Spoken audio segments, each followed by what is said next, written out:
Hey there folks, Tim Slade here from the eLearning Designers Academy and community. I hope you're doing well, and I hope you had a great weekend, and I hope you're having a good start to your week.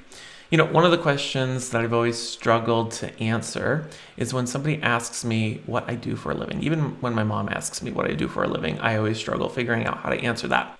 And one of the instances where I get asked that question a lot is whenever I'm getting a haircut. In fact, this past weekend I got a haircut, which I desperately needed, by the way. And the person who was cutting my hair inevitably asked, what do I do for a living? And I used to say, oh, well, I'm an e-learning designer or I'm an instructional designer.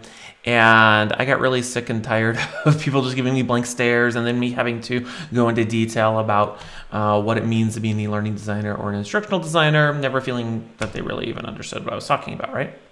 And so one day, several years ago, I decided to tell the person who was cutting my hair, when they asked me, what do you do for a living? I told them, I was like, when you start a new job and you have to sit at a computer in the back room and you have to watch those hours of online courses where it talks about, not touching your coworkers inappropriately or not saying this or make sure you do that. I create those courses. And in that very moment, I could feel like the person was like shooting daggers out of their eyes into my chest thinking, oh my gosh, you're the person who does that, right? And then I thought, this person's cutting my hair. And so I quickly self-corrected. I was like, yeah, I do create those courses, but I try to help people create better versions of those courses. Somehow, I don't feel like they believed me, right? But it was in that moment what I realized and what I came to terms with as an instructional designer, as a learning professional in general, as an e-learning developer, is that most e-learning sucks. Most e-learning is awful. Most e-learning, I think, fails our learners and fails our organizations. And I know you all know what I'm talking about because we've all sat through, witnessed, or participated in, or sometimes have even created courses that just are designed to shove information down our learners' throats. And yeah, a lot of times that's compliance training. I think compliance training gets a bad rap because it's the convenient choice because you can throw in an LMS and deliver it to everybody and track and all of that great stuff. But I've seen really good compliance training. Not all compliance training has to be awful, right? And there's a lot of reasons that play into why e-learning fails. Over the years, I've realized that there's really three reasons. First, it's not designed for how people learn.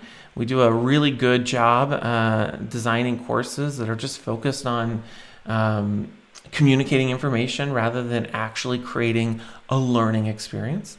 It's not the right solution for the performance issues that we're trying to solve. Too often we create training for non-training problems, and a lot of times we create e-learning as solutions to performance issues that really can't be fixed with e-learning or can't be fixed with training.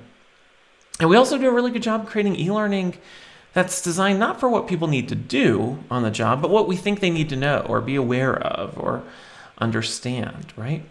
There's a lot of reasons that I think e-learning fails. And so that's my question of the week. And that's what I want to know from you. Why do you think most e-learning fails or sucks? And what should we be doing differently about it? All right, so if you want to participate in this week's question of the week, put your comments down below. If you happen to be in the eLearning Designers community, put your answer there. If you're on YouTube, comment down below. If you're on LinkedIn, comment down below. And of course, feel free to join us inside the eLearning Designers community for this week's question of the week. And also, make sure to join me this Thursday on May 5th at 12 p.m. Eastern Time, where I'll be doing my next how-to workshop going into more detail about how to design e-learning that doesn't suck. So feel free to RSVP for that event. I'll put the link down below. And of course, if you can't make it, still sign up because then you'll get a link sent to you with the recording. Otherwise, I hope you all have a great rest of your week. And until next time, I'll see you around.